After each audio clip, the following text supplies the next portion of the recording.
Wix et Squarespace comptent parmi les constructeurs de sites web tout en un les plus populaires. Au cours des derniers mois, j'ai utilisé ces deux plateformes pour créer plusieurs sites web. En fait, j'ai créé sur ma chaîne des tutoriels complets pour débutants sur la création d'un site web ou d'une boutique en ligne avec Wix et Squarespace. Dans cette vidéo, je vais donc comparer ces deux constructeurs de sites web côte à côte, en donnant mon opinion honnête basée sur ma propre expérience et mes recherches. Entrons dans le vif du sujet. Wix et Squarespace existent depuis un certain temps et se font concurrence depuis leur création. Les deux plateformes offrent une solution tout en un pour la création de sites web, y compris l'hébergement, un constructeur de site web convivial par glisser-déposer et un large éventail de fonctionnalités pour le commerce électronique, le blogging, le marketing par courriel et plus encore. Comme vous l'avez peut-être déjà remarqué, Wix et Squarespace présentent de nombreuses similitudes, ce qui peut rendre difficile le choix de l'un ou l'autre pour votre site web. Mais ne vous inquiétez pas, à la fin de cette vidéo, vous aurez toutes les informations nécessaires pour prendre une décision éclairée et construire le site web de vos rêves. Nous commencerons par examiner les modèles de sites web proposés par Wix et Squarespace. Wix dispose d'une vaste bibliothèque de plus de 800 modèles de sites web parmi lesquels choisir. Si la plupart de ces modèles sont superbes, certains d'entre eux sont un peu vieillots et dépassés. En revanche, Squarespace propose environ 150 modèles, tous modernes et épurés. En ce qui concerne la personnalisation de ces modèles, je trouve personnellement qu'il est un peu plus facile de personnaliser les modèles Squarespace que les modèles Wix. L'une des raisons est que l'éditeur de Squarespace a une interface plus intuitive et mieux organisée, ce qui facilite l'ajustement de la mise en page et des éléments. Mais nous y reviendrons plus en détail lorsque nous comparerons les éditeurs des deux plateformes plus loin dans la vidéo. Maintenant, si vous voulez vérifier ces modèles par vous-même, je laisserai des liens vers les bibliothèques de modèles actuelles des deux plateformes plus bas dans la description. Nous allons maintenant parler des éditeurs de Wix et Squarespace. L'éditeur est l'outil que vous utilisez pour construire et personnaliser votre site web, en déterminant sa mise en page, son design et son apparence générale. L'éditeur de Wix vous permet de glisser et de déposer des éléments littéralement n'importe où sur la page et de les aligner parfaitement au pixel près. Ce niveau de liberté est formidable, surtout si vous êtes concepteur de site web professionnel. Mais si vous êtes un débutant complet, il peut être vraiment écrasant et il peut en résulter que de nombreux éléments sont mal alignés sur différentes tailles d'écran. Il convient également de mentionner que Wix dispose de son constructeur de site web ADI, qui offre une expérience plus guidée de la construction d'un site web, ce qui peut s'avérer très utile pour les débutants qui souhaitent mettre en place leur site web le plus rapidement possible. En revanche, l'éditeur de Squarespace est plus structuré et plus convivial, en particulier pour les débutants. Et depuis la sortie de leur moteur fluide, Squarespace vous permet également de déplacer librement des éléments sur votre page, mais dans une zone de grille contrôlée.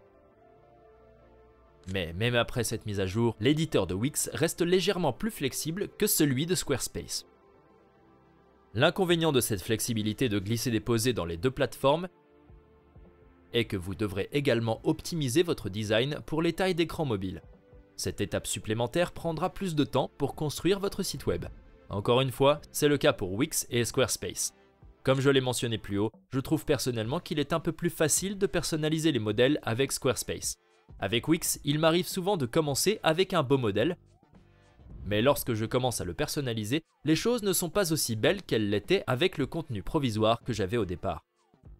Cela s'explique peut-être par le fait que je ne suis pas un concepteur de site web professionnel, mais comme vous regardez cette vidéo en ce moment, il y a de fortes chances que vous ne le soyez pas non plus. Dans l'ensemble, je dirais donc que je préfère utiliser l'éditeur de Squarespace parce qu'il est plus facile à utiliser et qu'il offre toujours une bonne flexibilité. Passons maintenant au sujet suivant, l'optimisation pour les moteurs de recherche, SEO. Le référencement est le processus d'optimisation de votre site web, afin qu'il soit mieux classé dans les résultats de recherche, ce qui permet d'augmenter le trafic organique. C'est un élément crucial pour tout site web, car une meilleure visibilité se traduit par un plus grand nombre de visiteurs et donc de clients. Wix et Squarespace disposent tous deux d'une gamme de fonctionnalités SEO qui vous permettent d'optimiser votre site web pour les moteurs de recherche comme les métatitres et descriptions personnalisables ou l'optimisation des images. Vous avez peut-être entendu dire que les constructeurs de sites web tout en un comme Wix et Squarespace ont un mauvais référencement, ce qui les rend difficiles à classer dans les résultats de recherche. Mais ce n'est pas tout à fait vrai. Il existe de nombreux exemples de sites Wix et Squarespace qui se classent en première position sur Google pour des mots-clés compétitifs. La vérité est que de nombreuses personnes qui utilisent Wix et Squarespace ne connaissent pas grand-chose au référencement et n'utilisent donc pas les outils dont ils disposeraient pour optimiser leur site pour les résultats de recherche. En termes de référencement, Wix et Squarespace sont donc tous deux de bonnes options.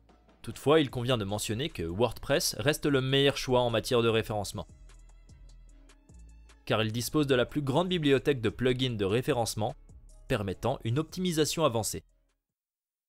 Examinons maintenant les fonctions de commerce électronique de Wix et de Squarespace. Les deux plateformes vous permettent de transformer votre site web en une boutique en ligne pour vendre divers articles tels que des produits physiques, des produits numériques, des abonnements ou des services.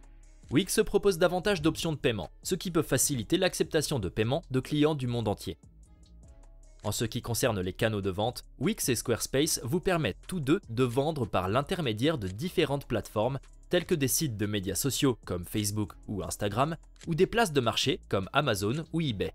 Cependant, Wix offre une intégration légèrement meilleure avec ces canaux grâce à son large éventail d'options et à son grand marché d'applications rempli d'applications tierces.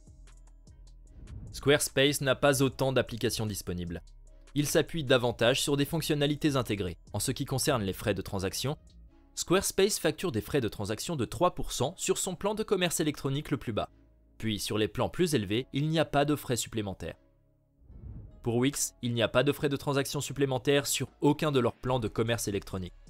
Nous parlerons plus en détail des plans et des prix plus tard dans la vidéo. Si Wix et Squarespace sont de bonnes options pour les petits sites de commerce électronique, ma meilleure recommandation pour les entreprises axées sur le commerce électronique reste Shopify.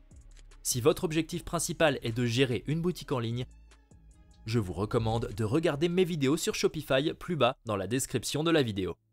Parlons maintenant des possibilités de blogging de Wix et Squarespace.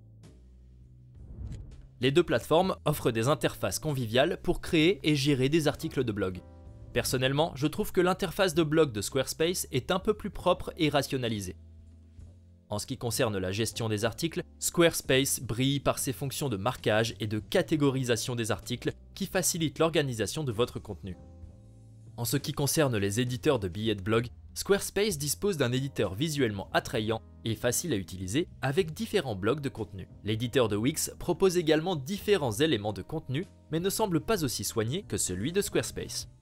En ce qui concerne l'optimisation du référencement, les deux plateformes disposent d'outils pour optimiser le contenu de votre blog. Mais Squarespace a un léger avantage grâce à ses fonctions de référencement intégrées. En résumé, je dirais que Squarespace est sans aucun doute le meilleur choix en matière de blogging. Parlons maintenant des applications et des intégrations. Wix dispose d'un marché d'applications avec plus de 300 applications, y compris des options créées par Wix et des options tierces. Cela vous donne beaucoup d'options pour améliorer la fonctionnalité de votre site web. Par exemple, vous pouvez ajouter une fonction de chat en direct sur votre site web en installant simplement une application de chat en direct à partir du marché d'applications de Wix. Squarespace ne dispose pas d'un grand marché d'applications comme Wix. Il se concentre plutôt sur les fonctionnalités intégrées pour une expérience plus rationalisée. Cependant, ils vous permettent d'ajouter des extensions et de connecter votre site web à des applications tierces. Ainsi, si vous souhaitez ajouter une fonction de chat à votre site Squarespace, vous pouvez le faire en ajoutant une extension. Qu'en est-il de la sécurité des sites web sur Wix et Squarespace? Les deux plateformes gèrent tout ce qui a trait à la sécurité pour vous. Ce qui est très bien car vous n'avez pas à vous soucier de faire des mises à jour constantes ou d'installer des plugins de sécurité comme vous devriez le faire avec WordPress. Wix et Squarespace fournissent également des certificats SSL pour tous les sites web afin de sécuriser les connexions et le cryptage des données. Ils s'occupent également des mises à jour de sécurité et des correctifs logiciels automatiquement. En matière de sécurité, les deux plateformes vous couvrent et offrent un environnement sûr et fiable à votre site web et à vos visiteurs. Avant de regarder de plus près les plans et les prix, je voudrais parler de l'assistance à la clientèle. Wix offre un support client par téléphone, email et chat en direct, ainsi qu'un centre d'aide avec des articles et des vidéos utiles. Squarespace offre une assistance par email et par chat en direct pendant des heures d'ouverture spécifiques, mais n'offre pas d'assistance téléphonique. Squarespace dispose également d'une vaste base de connaissances contenant des guides utiles et des tutoriels vidéo. En résumé, les deux plateformes offrent des ressources précieuses et utiles et disposent de différentes options d'assistance à la clientèle. Mais Wix a un léger avantage en raison de son assistance téléphonique. Avant de conclure cette comparaison, examinons de plus près les plans et les prix de Wix et de Squarespace.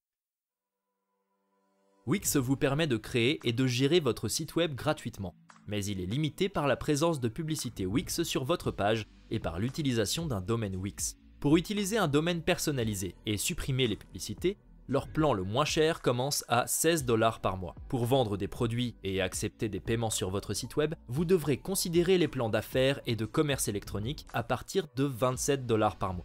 Gardez à l'esprit que ces prix sont pour des paiements annuels et que si vous voulez payer mensuellement, ce sera plus cher.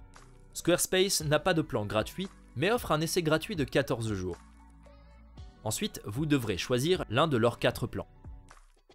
Le plan personnel commence à 16 $ par mois et est parfait pour construire un site web simple. Pour les fonctions de commerce électronique, le plan business commence à 23 $ par mois. Et pour éviter les frais de transaction de 3% sur les ventes, vous devrez passer à l'un de leurs plans commerce. Et tout comme sur Wix, les plans deviennent plus chers si vous payez mensuellement. Et sur Wix, comme sur Squarespace, vous obtiendrez un domaine gratuit pendant 1 an si vous choisissez de payer annuellement. Si l'on compare les prix des deux plateformes côte à côte, on constate qu'ils sont très similaires et que Wix semble un peu plus cher pour le commerce électronique. Cependant, les plans ne sont pas exactement les mêmes. Par exemple, le plan Business basique de Squarespace comporte des frais de transaction de 3%, alors qu'aucun des plans de Wix ne comporte de frais de transaction. Ainsi, si l'on compare le plan de commerce de Squarespace sans frais de transaction au plan Business basique de Wix, les prix sont à peu près les mêmes. Comme les plans et les prix peuvent changer à l'avenir, je laisserai des liens vers les plans et les prix actuels plus bas dans la description de la vidéo. Comme vous pouvez le constater, les prix de Wix et Squarespace sont assez similaires, et votre décision ne sera probablement pas basée sur votre budget. Alors, quel constructeur de site web devriez-vous choisir, Wix ou Squarespace? Si vous appréciez la liberté de conception, la vaste sélection de modèles et un marché d'applications plus vaste, Wix pourrait être le bon choix pour vous. C'est une excellente option pour ceux qui veulent avoir plus de contrôle sur la conception de leur site web, surtout si vous avez de l'expérience dans la conception de sites web. Si vous préférez une expérience plus rationalisée et conviviale avec des modèles plus épurés, je vous recommande Squarespace. Il est parfait pour les débutants qui veulent un site web visuellement attrayant sans avoir besoin de connaissances approfondies en matière de conception.